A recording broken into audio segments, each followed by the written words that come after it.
Good evening and welcome to episode 14 of At the Tavern. I'm Tyler, I'm Patrick. as always. And with us today we have Dustin Jeffers. Ice Peddler Games. I can't speak. It's alright, man. It's And Dustin, say hi. Hello, everybody. Yes, Dustin. Alright, so let's jump right in. So, Tyler, tell them about the IK RPG. Our first session of IKRPG is this weekend, Sunday specifically. What's the start time? I don't think we picked a start time yet, so keep posted. Check our social media and stuff. We will post a start time ASAP. Yeah. Because I didn't even think about that. Thanks, Pat. You're welcome. Glad I could help. There's that. What's next? Crowdfunding. Crowdfunding. Starting a crowdfunding campaign soon. That'll be within first week of May. We're going to waiting on a bunch of promo art for Catacombs and Cataclysms, Project Morpheus, and Dungeon Dad. Yeah. So we're waiting on those three things, and we'll be good to go. Yeah. We'd like to start May the 4th for obvious reasons. So keep an eye out for that, and back us if you can. Another thing, Project Morpheus, we actually start working out the mechanics. That's what, like 75% done now? Yeah. And Catacombs and Cataclysms, we have the mechanics worked out for that entirely. It's really going to be user-friendly for kids. Yeah. Starting at ages 8+, so that'll be really good for everyone. What is Project Morpheus, guys? Project Morpheus is his brainchild. Would you like me to take it? Okay. So Project Morpheus is a tactical RPG. It's built to work as both an RPG and a tactical tabletop war game at the same time. This one happens to be set in a fictional medieval world known as Morpheus. It's called Project Morpheus because we haven't come up with an official name for the game yet. So there's that. So the idea behind the game is that you can create a character. Your character runs an army. He's a hero, basically. He's a hero. And then your character is on the tabletop with all the other games, with all the other figures and stuff for the war game part as well. So we're trying to create like a game that works, two games that work apart or work together at the same time. Synergy. Yeah. And Catacombs and Cataclysms is an RPG we're developing in the world of Project Morpheus, not on the same continent that Morpheus takes place in. They don't know each other exist. And we want to write it for kids from ages 8+ up. So, I mean, even adults could play it, but we're gearing it really towards, like, kids so they can start, like, that tabletop pen and paper experience on top of building problem-solving skills and all those other fun skills you get playing RPGs outside of the skills you gain killing things in the RPG. Is it going to be strictly pen and paper, or are you going to use miniatures too? Right now it's just pen and paper. We're going to move into miniatures once we get... I didn't think we were because we're tying it in with Dungeon Dad. Yeah, but that'd be cool. Well, miniatures is on the table as a maybe. It's not a for sure thing just because we're tying it in with Dungeon Dad, which is a TV show that he's writing geared towards kids. Yeah. Yeah. If you remember the olden days of the old Dungeons and Dragons animated series, it's kind of like that, except it doesn't suck. So, yeah. That's the plan with that. We want to talk about the two games we've been talking about the past couple days. And then two games that we're trying to work on. They're in rough draft. Throw crap at the wall and see what sticks right now. One's a baseball game, and one is a trucking game. The trucking game, working title, I'm going to use it. Sorry. The Adventures of Keystone Kid. However, he's just a character you can play, but that's going to be dedicated to our grandfathers. Yeah, that's where that idea comes from. So that one, we're gearing it towards... right now it's as a board game with an actual board and pieces and things.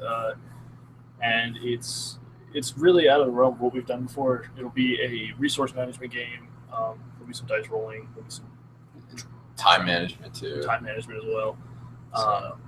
So there's that. And then the baseball game, we're essentially going to figure out how to recreate baseball into a fun tabletop adventure. And one that doesn't suck and take you a million years to learn. Yes, that's what we're not Fantasy Flight. So, Whoa, Fantasy Flight's turned out some great products. I wasn't arguing that Fantasy I Flight said is it doesn't suck. And then you're like, Fantasy. Well, you said it takes 1,000 years to learn. that's true. That's the All right. the Fantasy Flight dig there. So, what else we got? I think that's it, man. Yeah. Yeah, we're good. All right, cool. So without further ado, let's start grilling our friend Dustin here with some questions. So to start out, Dustin, why don't you just introduce yourself, introduce your company, where you came from, what you do.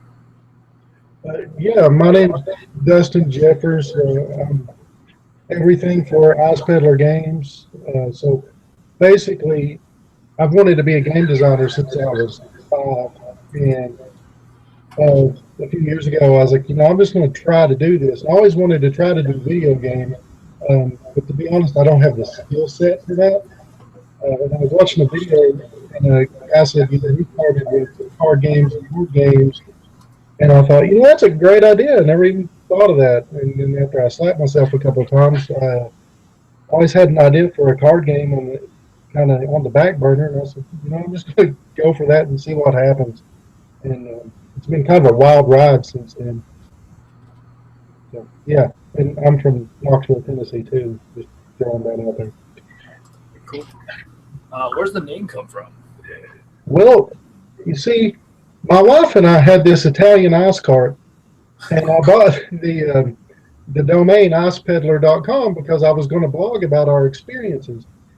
And what happened was I wrote about 3 blog posts and then stopped.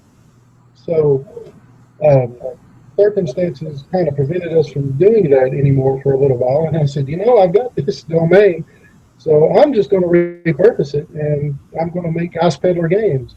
So, yeah, it has something to do with cash flow, as I couldn't go out and come up with a great name for a company. But to be honest, naming things is my Achilles heel, so it worked out perfect.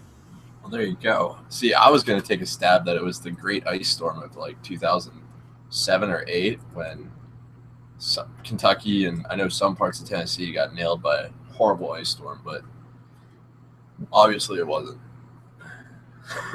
That's a good shot, man. So what games are you working on right now, Dustin?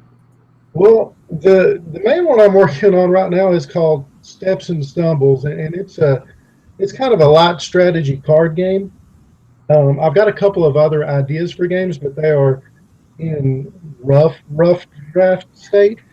And the reason I focused on one game is because I have a tendency to get a bunch of ideas and work a little on one project and a little on another project and a little on another project. And what happens is nothing ever gets done.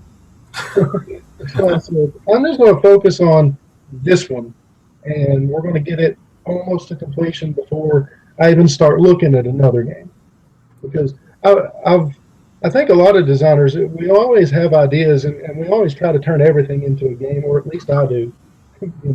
So I just had to focus on the one. But I can tell you anything you guys want to know about that game for sure. So what can you tell us about Steps and Stumbles? Yeah, so a long time ago, I was in college with some friends, and we were playing card games, just random card games, spades, rummy, just anything we could find. And I always felt like whenever I was playing card games, there was people at the table, but I was never playing against the people. I was always playing against the deck in some way. That's how I felt. So I thought, I want to make a card game where I'm playing against the people as much as I'm using the cards. So that's where Steps and Stumbles was born. And the basic premise of the game is you get dealt a hand of cards, and everybody gets dealt a number of steps. And then everybody gets dealt 2 stumbles. So what happens is everybody flips over their step, and that's going to tell you what you have to do, which can be anything. It can be like you have to get 2 sets of 2 of a kind. You have to get a run of 2 through 7 in a certain color, or whatever. So everybody's got a different objective that we're trying to accomplish. And then we have stumbles, which basically all they do is they're going to change the rules of the game for a set amount of time. And it could be for one hand step or just for a number of rounds. And those I specifically made to screw with people. So anything that we can do in the game, the stumbles are going to give you an ability to screw with it. So that's the basic premise. So, like for instance, let's say you've got to do a run of 2 through 7 in orange, and then somebody may have a stumble that says orange cards are now green cards. So you just wreck that guy's world, and then and we're going to hit, and that's the whole purpose of those. We're going to hit every aspect of the game. So there's stuff like you can swap steps with a player. You can take a play that the player's got and you can throw it in the discard pile. There's wild cards in the deck. So we have stumbles that change the values of wild cards. There's skip cards in the deck. And like I said, everything that you can do, you've got to be able to balance with. So you can play a skip card, and then there's a stumble that says whenever a player skips, you get an extra turn. So anything you can do can have repercussions. Awesome. And so that goes to our next question. So how many players can you have in the game? Well, for the standard core game, it'll support 2 to 6 players. Now, when I was talking to reviewers to try to get people to review the game, I stumbled across a party game reviewer, and I got to be honest, I'm really new to the board and card game scene, so I don't know a lot of the terminology and stuff yet. So, I thought that the game was a close game, but it's averaging about an hour and a half to play it. And the guy said, party games are 30 minutes or less. So if you can get it in that space, we'll look at reviewing it. So I came up with a party game variant that will actually support 9 players. So anywhere from 2 to 9, but the core game is 2 to 6. Wow, 2 to 9. That's a lot of players. Yeah. How about you send it our way and we'll review it for you? Yeah, absolutely. I'm probably about 2 months away from getting my initial prototype, and once I get that, look at it, make sure everything looks the way I want it to, I'll do the bulk order to get the stuff out to the viewers. Be happy to get you guys a copy. Awesome. Excellent. All right. And so other than this game that you've been telling us about, what are the other ideas you have? I'm interested to know. Okay. Well, the next big one that I thought of, and I've really been hammering out in the past 3 days, and I'm in the same phase as you guys are, is throwing stuff on the wall and seeing what sticks with it. But I want to do a game that's based on gladiators, and kind of a deck building or maybe a collectible card game, but just a very light version of that, which is where you basically control the ludus, which is just a house of gladiators, and through various mechanisms you try to fight those out. Now, I want to make it competitive and co-op, so you can go through scenarios as a team, or if you just want to get 3 or 4 people together and just knock the crap out of each other, you can do that too. Well, that sounds like a lot of fun. I'm definitely interested in that one too. Yeah. So what is your background in games? Like, did you play any like D&D as a kid, or like whatever? I mean, what'd you play? Yeah, no. When I was little, I played the standard board games like Candyland, Chutes and Ladders, Life, and that stuff. But when I was younger, it was all video games. So Nintendo, Super Nintendo. I actually collected video games for a while, so I've got a really good knowledge of them. And I mean, we're talking anything from the Odyssey 2 up to current stuff. And but as far as board games, really, I only played. I got into D&D right after I got out of high school and was in college. A few years ago, I learned what NTG was, and I played that. And then this last weekend, I did International Tabletop Day where we did a bunch of party games. And I've just recently purchased Dead of Winter, and I've not even had a chance to get it out of the box. And my wife and I played a game of the Walking Dead, the board game. Oh yeah. And a lot of people told me that was not high on their list. It is the nicest way that I can put that. So we got it out, and wife was super excited to play it, and I was just pumped anyway because I'm a big fan of the show. And our plan was we were going to get together and do a co-op and go through it. Yeah. And, it was going to take us 3 turns to meet up and do the co-op, and she was dead on turn 2.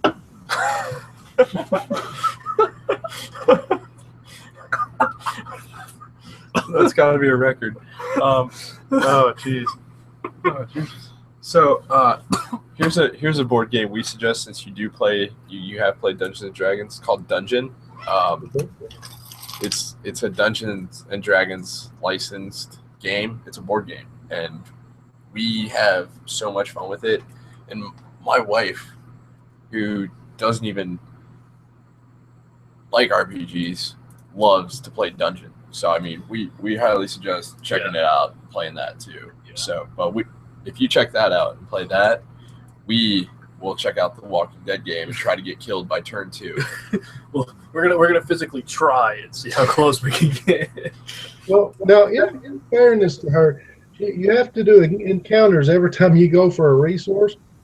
And the first one she rolled up was, you get attacked by 7 zombies. And she just didn't have the stuff to really handle that. And then the next encounter she had was you get attacked by 7 more zombies. Jesus. Oh man. Oh man, it's like your wife stumbled into an undead hockey game. Yeah, it was pretty unforgiving. Oh man, that's. We probably won't be pulling that one out of him anytime soon. Oh man, that's good. That's good. So, tell us a little bit. I want to learn a little bit more about Ice Peddler games. Is it just you right now? Do you have anybody else you design with? Anybody you work with? Yeah, no, it's pretty much me. When I got to the artwork for Steps and Stumbles, I got in touch with an old college buddy and I said, "Hey, can you do this for me as a favor?" And he was like, "Sure, no problem." Other than that, right now it's me. I'm working with another artist possibly on my next game idea, but I'm waiting to hear back from him. But yeah, I'm a one-man show as far as that goes. And one-man band. Yeah, I'll tell you the truth, man. I am learning so much stuff about that because I'm actually kind of introverted and I don't really do social media. Well, let me rephrase that. I didn't really do social media. But, I've got to do that. I started researching Kickstarter and stuff because I'm going to try to crowdfund Steps and Stumbles because got to get the word out there. Yeah. That's one thing we're learning in our process of crowdfunding is getting the word out. Can be tough. Can be difficult. I'm doing pretty good at that. You're doing great at it. This is why I don't do it because I would do it wrong. So let me tell you this. I'm really good at social media, and if you want, we will work with you on getting your name out there and how you go about getting followers and stuff on your Twitter. I'll let you know Facebook, looking for followers and stuff on there. That you're dead in the water. Like no one's doing that anymore because Facebook is just horrendous. They will block and try to restrict people from viewing your business page no matter what you do. And if you want people to see it, you have to pay money. So disregard Facebook. I'll help you out with your Twitter and your website if you want, and all that other stuff that needs to be updated like religiously. Yeah, that'd be good. I gotta tell you though, man, my Twitter's exploded. I'm up to like 14 followers. Yeah. When I followed you, you had like 2. See, that's what I mean by exploded. Yeah. I'm being sarcastic. Actually, a lot of these are actually from us. I completely believe that. But yeah, I'll work with you on that one, man. That's no problem. I appreciate it. And that's a free Space Tavern game service. Yeah, that's amazing. I get a lot of offers for stuff that if I'll pay for it. But I've flatly started telling people that you can't really get that from Turnip. So I don't believe in charging for that. In this community, everyone's got to help each other. Honestly, the only people that have money in the tabletop community are the big names. Yeah. And even then, they probably don't have all that money.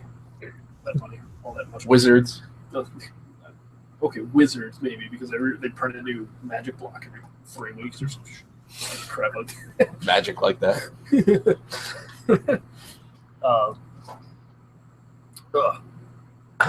So what do you think makes a person qualified to be a developer for a board game or any type of game? Really, I don't want to put too much on it. I think if a person's got an idea and they're passionate about that idea, and they'll pursue it and research how to get it done and get it out there, I think that's really the only qualification I would say, because if you start kind of pigeonholing it, I think you end up losing a lot of really good ideas, and what will eventually happen is you'll get sequelitis, kind of like what's happening in Hollywood right now, that stuff. So I don't think there's a lot of qualifications. I think you just have to have drive and you have to have an idea. And I'll preface that by saying you got to be open to feedback, because everybody thinks their idea is awesome. Sometimes it's just not, and it needs tweaking. Like when I started with Steps and Stumbles, I've run it through the first initial playtest. It's nothing like it is now. I think the way it worked was me and two other people were playing, and I ended up getting skipped 32 times in a row. And the lady played the whole day. And I was like, this is really bad. I had to really go through and refine that a lot. Right on, man. So, when are you looking at doing your Kickstarter campaign? What's the timeline for your game? Like, when do you want to have it finished? When do you want to start kickstarting? When do you hope to have everything rolling? The original prototype, like I said, I should have that back in 1.5 to 2 months.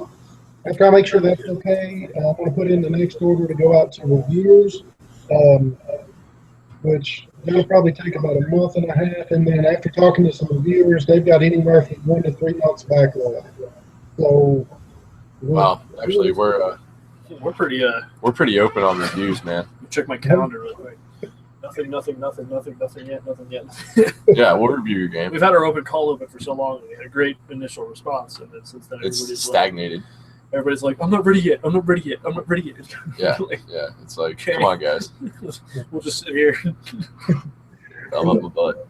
I'll definitely get it to you guys. But I was, based on what I saw, the review stuff is going to take about 6 months for that, and then I was hoping by that time I would build up enough of a buzz that I could launch the Kickstarter. So I was thinking late this year, early next year.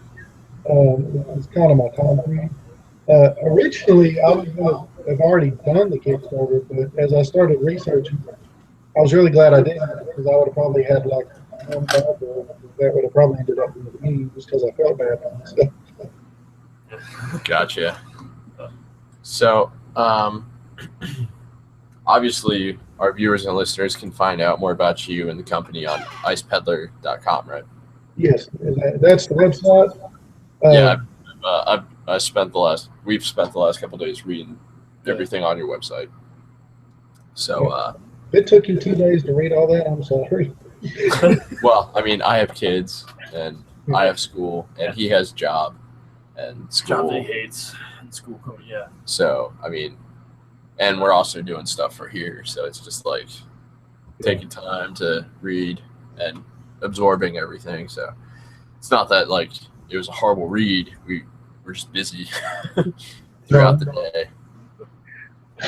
Yeah, I understand. The website's actually pretty light right now. I think it's only got a few posts. I've tried to keep it at least kind of clean. Well, you totally did some shout outs to us, so we appreciate it.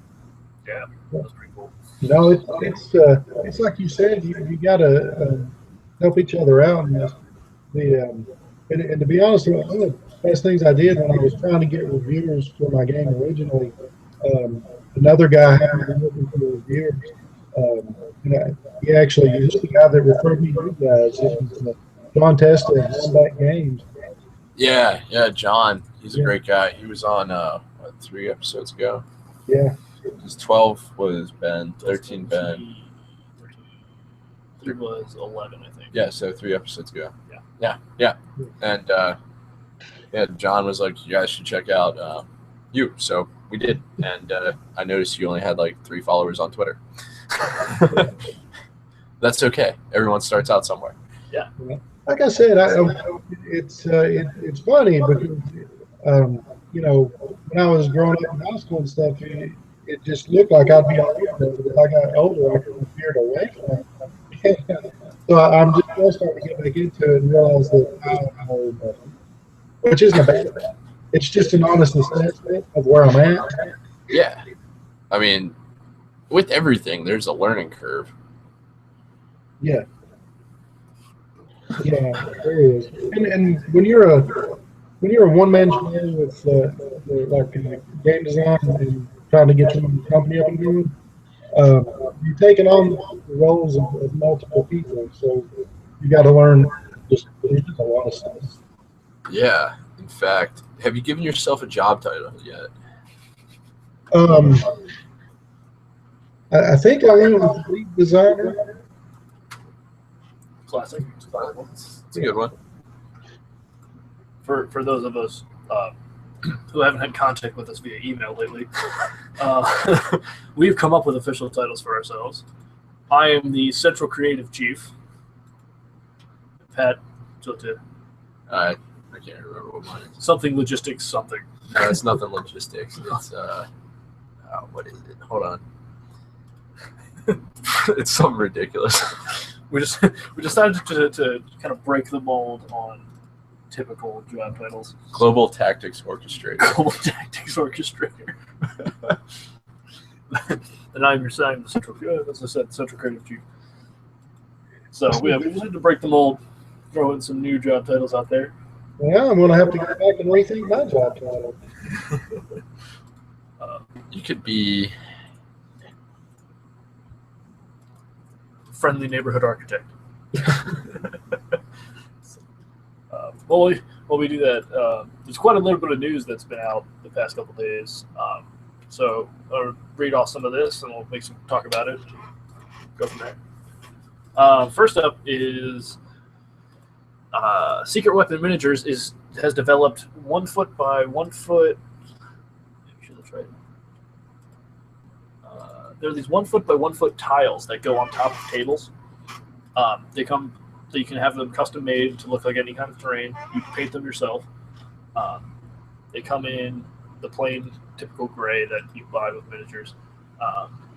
Yeah, they're a square foot. And I think that this is a really interesting idea because they're known for doing specific bases, like trench bases, other kinds of really interesting stuff. And now you can have a cohesive thing between bases and tabletops. Ah, So, and they come unpainted, so you can paint them up whatever you want. Which is sweet. cool. That's awesome. I'm not sure. I don't know how much into the miniatures world you are, Dustin. Not yet, but like I said, I've been exploring the universe, so I'm just taking in everything right now. All right, so I've come up with Chief Paradigm. Crap. Not crap, but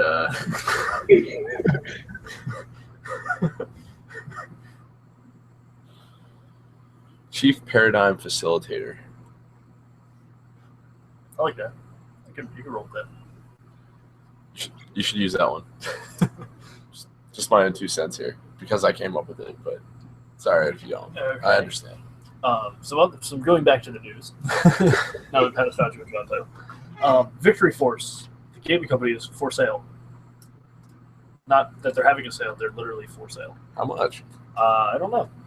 On New plan. We're crowdfunding to take over this company. They are selling production molds, other molds, figure masters, equipment to make molds and produce miniatures, various bins and tables. Rights to the name Victory Force and Victory Force miniatures. You have the option to take over the internet site and domain name. Huh. Strange. Yeah. Have they listed a price? They do not listed a price. I wonder if we take it by force. They're taking offers now. We should. I'll probably offer like $7 for that. If I jump in early, they may be desperate. Yeah, they might be. What if we went in by force though and just took it over? Victory Force? Yeah. It's a hostile takeover. Extra hostile. So that's interesting. An entire company is now for sale. Don't hear about that much. No, I wonder what caused that. I wonder if there's a break in the paradigm. Dun, dun, dun, dun.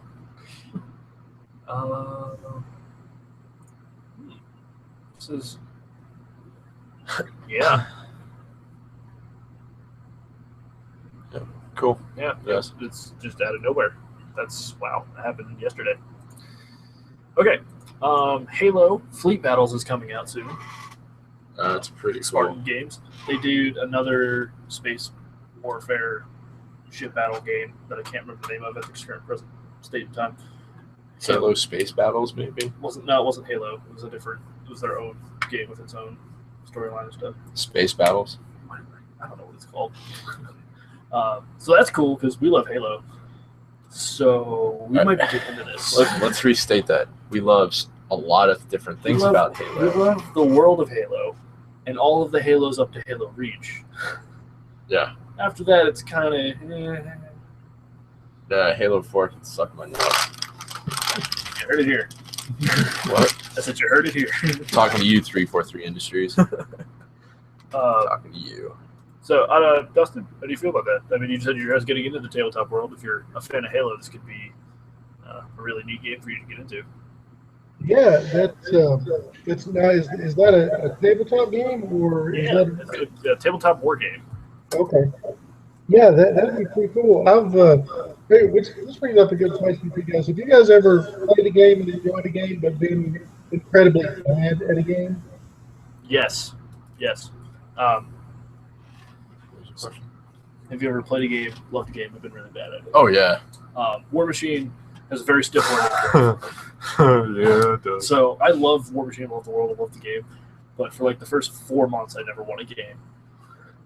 It was atrocious. I've played, 12 games? I've won 2. Yeah, so. There's also plenty of, video games I've played where I'm I love this game, but I am so horrible at it. That's me with every fighting game. I think fighting games are awesome. I just suck at fighting games. Yeah. Mortal Kombat and Street Fighter. I love the story of Injustice is great. Oh, Gods Among Us? Gods Among Us? Yeah, I love the storyline. It's amazing. Except I suck at fighting games, so it's really hard for me to get through it. Okay. Prime example. Here we go, everybody. Game I really wanted to love because I love the world. War Machine Tactics. I just had to go there. If you haven't caught any of the past episodes of At the Tavern, you'll understand that me and Patrick both despise the existence of War Machine Tactics. But I'd rather not get into it right now. Too bad. So, check this out, man. There's a video game, coming out for a tabletop game and RPG game we both love. And it's so... I'm sorry, everybody. It's so fucked up that you will want to throw your computer at the wall trying to beat it. And you can't beat it. 1% of the people who own this game have successfully beaten it. And the game is just so piss poor done and broken. I want my $40 back. And it is beautiful at certain points. Some things need absolute work on, unless they were going for it's a miniature and they don't talk. But then why are they making them talk in the campaign? I'm not even going to go into that tangent, but you have to beat it in a certain way every time. No ifs, ands, or buts. And if you don't do it, you die. So we're both pretty decent at the multiplayer. But when it comes to the story mode, like, I play video games for story. I used to play for multiplayer like Call of Duty until Call of Duty became a recycle of the graphics with just a different story and some other new super weapon. So I gave up on Call of Duty because I hate it. And but going on, Tyler, would you like to interject here? What he said. That's it. We've ranted about this game about 4 times now. I think I've pretty much said all I can say about it. I haven't touched that game since the last time we played. And that was a late night, and we were both like burned out too. Yeah. We were just like, let's play. I'm gonna try to beat some more tactics, and then it turned into you just want to play each other because I'm dreading just starting this game. Because I just lost after playing 45 minutes of this level. I just lost, and now I have to go back to the beginning. So, the back to the Spartans games, Halo Fleet Battles.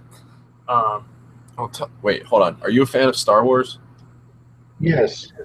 Because Fantasy Flight does X-Wing, and that would be another good tabletop game for you to get into. They have like the quick start rules, which we just learned about. So yes. Now we really want to play this game. Yes. And a lot of people say it's really easy to pick up, and it's a lot of fun to play, where you control like a squadron of X-Wings or TIE fighters or whoever you want to play for, and you just fight each other. So it's really well done. You don't even have to paint your models, which is a plus for me because I hate painting. So. Yeah. And then there's Armada as well, which is a larger scale battle. Whereas like a Star Destroyer would take up the whole table in the X-Wing miniatures game, Armada shrinks everything down to scale to make it for larger fleet battles. Oh, no, that sounds awesome. Yeah, it's pretty fantastic. So what I'm reading on this press release is that they're going to have a box set called Fall of Reach. So you and I are in the clear here. It includes a 100-page rulebook with images and examples, the campaign guide. Ooh. Campaign guide. You know that I love when tabletop games do campaigns. 49 highly detailed plastic ship models. Doesn't say painted. Doesn't say painted. 49 for how much? It doesn't have a price on it yet. Doesn't say if they're painted or not. So if you custom paint UNSC ships, that'd be awesome. I don't know. Their paint jobs they have are really sweet. Great. Awesome. Yeah, that's awesome. 25 custom Halo dice. Sold. I'm buying it. Fleet Commander data sheets, flight stands, overlay cards, punch-out scenery, and token sheets, and a quick reference sheet guide. A quick start reference guide. There's no price? Not yet. I'm heartbroken. We'll keep an eye out on that. So I'm pretty interested in that. Then, what is this? War Games Illustrated is under new management. So that's new. It's a magazine under new management. That's cool. Yeah. Cool. So I don't know. That'd be really difficult though to publish a zine with. Yeah. All the different war games, but more power to them if they can do it. Yeah.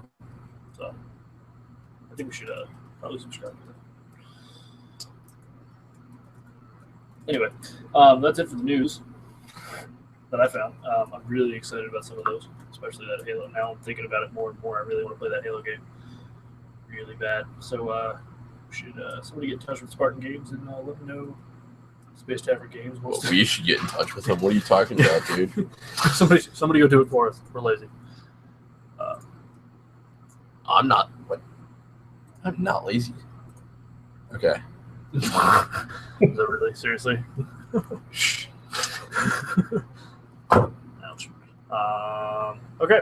So, unless you have any more questions for us, Oh, hold on. Dustin. They unveiled the Iron Kingdom's War Beast. Unleashed. Oh, from Unleashed, the new ones. Yep. They look pretty. We'll throw that up on our Twitter for anybody who wants to check it out. And I don't know. There's a bunch of other stuff, I guess, if you don't want to go into it. You guys like space battle games and such like that, right? Oh, yeah. Yeah. I saw it. Have you guys checked out Kickstarter this couple of days? Not in the past couple of days, no. There's a relaunch for a game called Shadow Star Corsairs. It comes with a lot of miniatures and detailed ship specs, and it's a space battle / commerce. Yeah, it looks pretty cool. Yeah, I got into I've always wanted to play a space naval battle because I used to play the Axis and Allies naval miniatures with a couple of friends, and that was always fun. And I was playing something like that that was in space was more fun. Hold on. Everyone, X-Wing Wave 7. It is glorious. Is that a TIE bomber I see? Yes, it is. Ooh. And you have a K-Wing. Oh, man.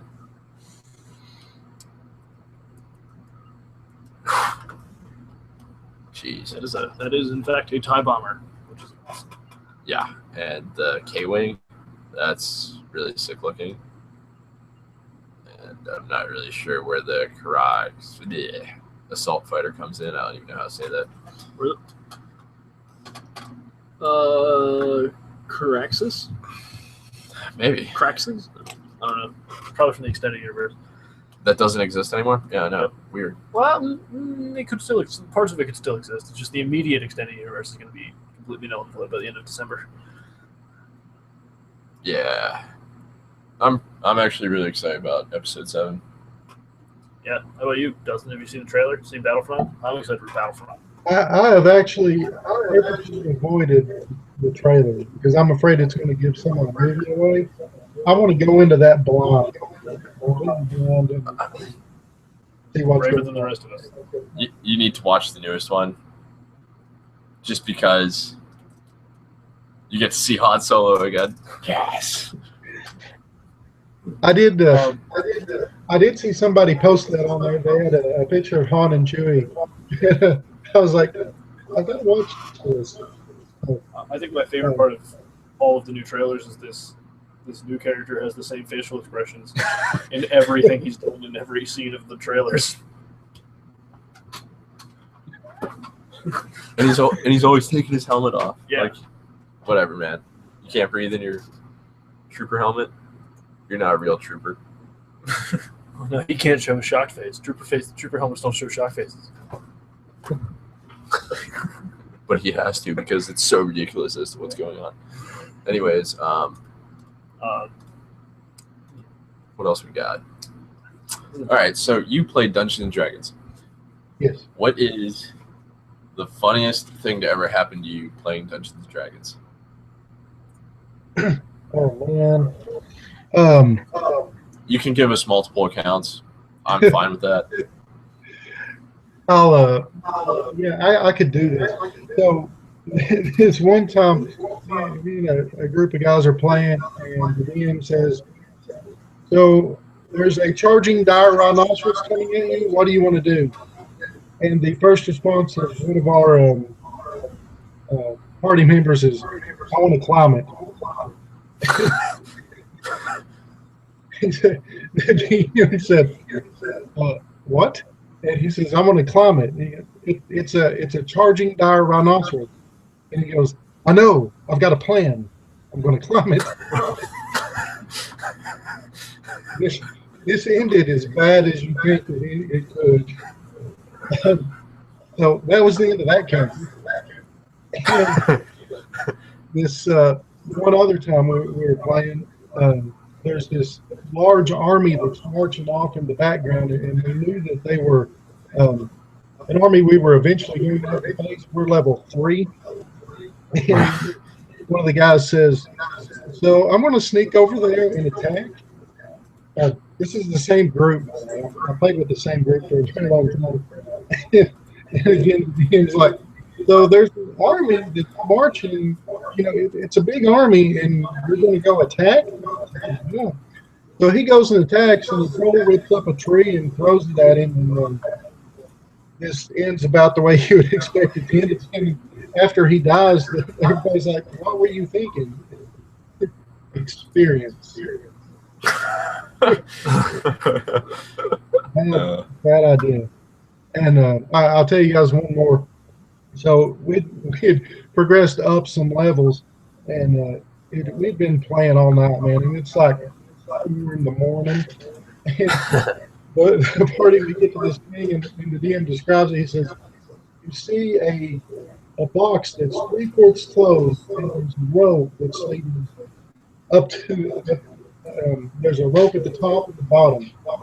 And all of a sudden, we all started freaking out, like, what is this? And so they're like, "Yes, detect magic on it. It's a magical trap." So I'm detecting magic, and there's nothing. And we've got guys are investigating. Everybody's searching for traps. And we're doing all this stuff, and we spent 45 minutes investigating this, and we burn up all sorts of spells and everything. And finally, the DM's like, "It's an elevator. It's an elevator. Just get on it. It was meant to take you to the next floor. That's it." So we spent, from 4 a.m. to 5 a.m. trying to figure out what this elevator was. Nobody died in that instance. Good times. Good times. You can always get a good time out of D&D. That's why we're designing an RPG that's a little bit more friendly for kids, because the kind of creativity and stuff is important. Yeah. Oh, yeah. Oh. I've heard some people that have done, like, they've took D&D and kind of streamlined it for kids and stuff. And some of the adventures that the kids get into themselves is pretty amazing. Like I remember listening to this one guy tell us, so he's got 2 little girls and they're playing, and all of a sudden they're like, he's DMing it, and all of a sudden they're like, "Hey, here's your shit. We're going to go investigate it." And then it's just in the middle of the land, and they go investigate. And he's like, so I just let them go with it because they're just trying to have fun. And they end up going to the ship and finding a bunch of cats, and all they had a bunch of cats with. I don't know, it was crazy, but it just sounded like that. A lot of fun. So I think anything you can do to kind of get that down there where younger kids can play and experience that is just great. Yeah, I completely agree. It's absolutely amazing what children can come up with in their minds if you give them an option to do that, to have them think outside the box and use their most wild imagination. They can come up with some pretty incredible things. If you catch them young, they've not started putting limitations on stuff yet. So they're actually a lot more creative than a lot of adults I know. All right, so actually, all our questions. We're gonna do our typical for all the aspiring designers that stumble upon this podcast. Can you take us through the day in the life of the designer? What it's like to be an indie game designer? What's it like in your shoes? Yeah. So you get up around 6 o'clock in the morning.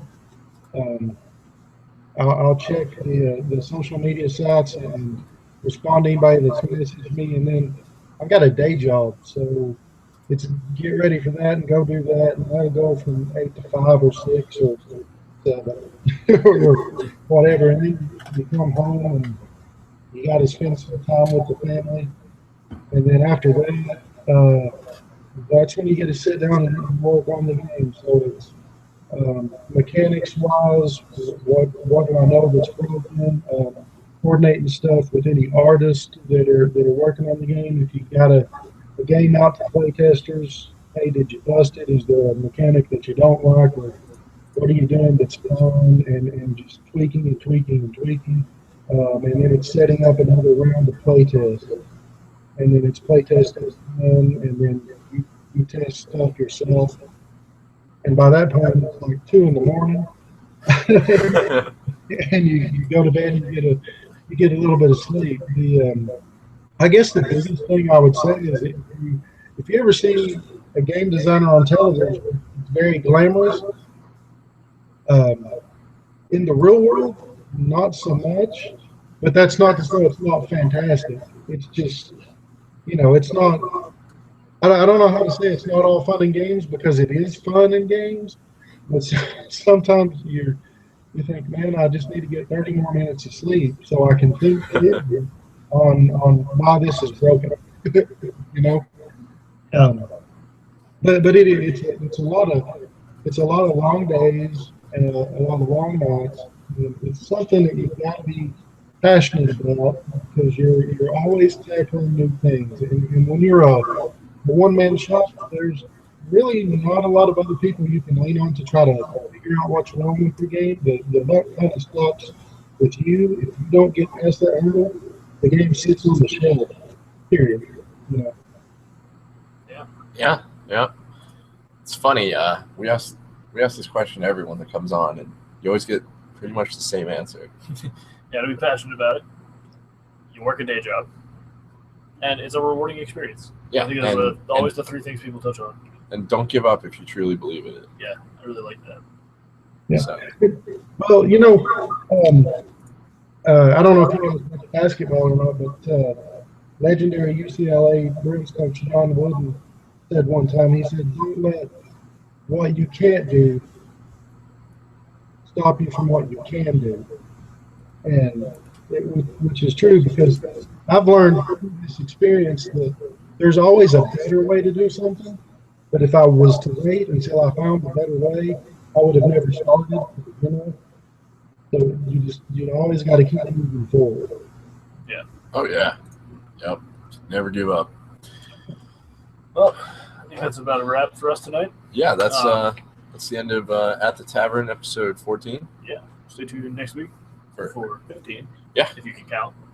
Sometimes I forget what episode we're on. I always forget what episode we're on. Like today, I about tweeted, "Tune in tonight for At the Tavern. I forgot the episode number with Ice Peddler Games. It's going to be great." And then I was like, "Oh, yeah, it's episode 14, but that just wouldn't fit." So I had to go back and delete it because I am too lazy to delete unless it doesn't fit. So I had to make a count on the 140 characters. Thank you, Twitter. You're not lazy. You know I am. You know I am. All right, so that's it for us. We will see you next week. And Dustin, hang tight. We're going to go have our debrief. Debrief. And, yeah, thanks everybody for tuning in and taking a listen.